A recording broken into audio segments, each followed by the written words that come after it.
Good evening students, welcome to পাঠশালা। আমাদের আজকের আলোচনার বিষয় হচ্ছে মনুসংহিতা এবং এই মনুসংহিতার সপ্তম অধ্যায়, যা রাজধর্ম নামে পরিচিত, সেই অধ্যায়টি নিয়ে আজকে আমরা আলোচনা শুরু করব। তো প্রথমেই আমরা দেখে নিচ্ছি মনুসংহিতা কে রচনা করেছেন। গ্রন্থের শীর্ষ নাম অর্থাৎ মনুসংহিতা, এই নামটির দ্বারা স্বাভাবিকভাবেই একটি ধারণা করা যায় যে আচার্য মনুই মনুসংহিতার রচয়িতা, যদিও বিষয়টি জটিল এবং বিতর্কিত। মনু নামের সঙ্গে জড়িয়ে আছে অনেক আখ্যান। মহর্ষি মনুকে বলা হয় স্বয়ংভুব মনু। মনু কেবল ঋষি ছিলেন না, তিনি ছিলেন সামাজিক ও নৈতিক অনুশাসনের এবং সকল যজ্ঞীয় কর্মের প্রবর্তক।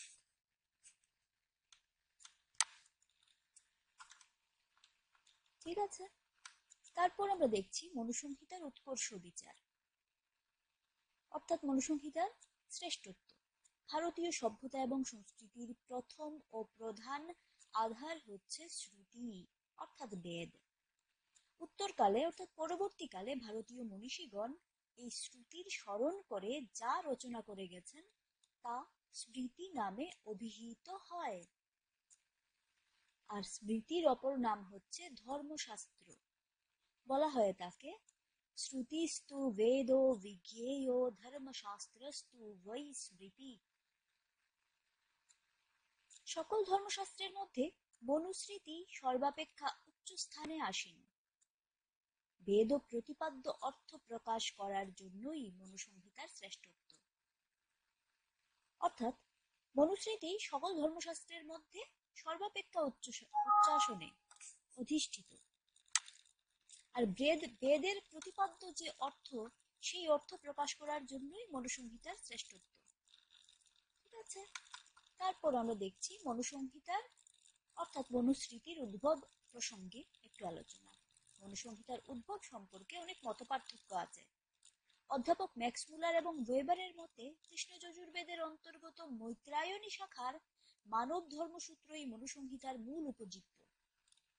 ঠিক আছে, তো ম্যাক্স মুলার এবং ওয়েবার মনে করছেন যে কৃষ্ণ যজুর্বেদের অন্তর্গত মৈত্রায়নী যে শাখা, সেই শাখার মানব ধর্মসূত্র যে অংশটা, সেটাই মনুসংহিতার মূল উপজীব্য গ্রন্থ। ওকে, বুহলারের মতে ধর্মসূত্রগুলি খ্রিস্টপূর্ব 600 থেকে 200 শতকের মধ্যে উদ্ভূত হয়েছিল। অপর একজন পণ্ডিত বুহলার, তিনি মনে করেন যে ধর্মসূত্রগুলি খ্রিস্টপূর্ব 600 থেকে 200 শতকের মধ্যে উদ্ভূত হয়েছিল। পি.ভি. কানের অভিমত, বর্তমান মনুসংহিতার উপজীব্য প্রাচীন মনুস্মৃতি সম্ভবত একটা ছিল। পি.ভি. কানে মনে করেন যে মনুসংহিতার উপজীব্য একটা প্রাচীন মনুস্মৃতি সম্ভবত একটা ছিল। তারপর আমরা দেখে নিচ্ছি মনুসংহিতায় যে বিষয়গুলি বর্ণনা করা হয়েছে সেগুলো। মনুসংহিতায় রয়েছে 12টি অধ্যায় এবং আমরা ক্রমান্বয়ে দেখে নিচ্ছি যে প্রত্যেকটা অধ্যায়ে কি কি বিষয় নিয়ে আলোচনা করা হয়েছে। প্রথম অধ্যায়ে আলোচনা করা হয়েছে জগতের উৎপত্তি নিয়ে। দ্বিতীয় অধ্যায়ের আলোচ্য বিষয় ছিল ব্রহ্মচারীর বিবিধ সংস্কার ও ব্রতচর্যা। তৃতীয় অধ্যায়ের আলোচ্য বিষয় ছিল অধ্যয়ন শেষে গুরুগৃহ থেকে ফিরে এসে বিবাহাদি সংসার ধর্ম পালন, পঞ্চমহাযজ্ঞ, শ্রাদ্ধাদি ধর্ম পালন। ঠিক আছে, দ্বিতীয় অধ্যায়ে, প্রথম অধ্যায়ে দেখতে পাচ্ছি যে জগতের উৎপত্তি, দ্বিতীয় অধ্যায়ে ব্রহ্মচারীর বিবিধ সংস্কার, ব্রহ্মচারী যিনি, তার যে বিভিন্ন সংস্কার আদি আছে সেগুলো আর ব্রতচর্যাগুলি। তৃতীয় অধ্যায়ের বর্ণনীয়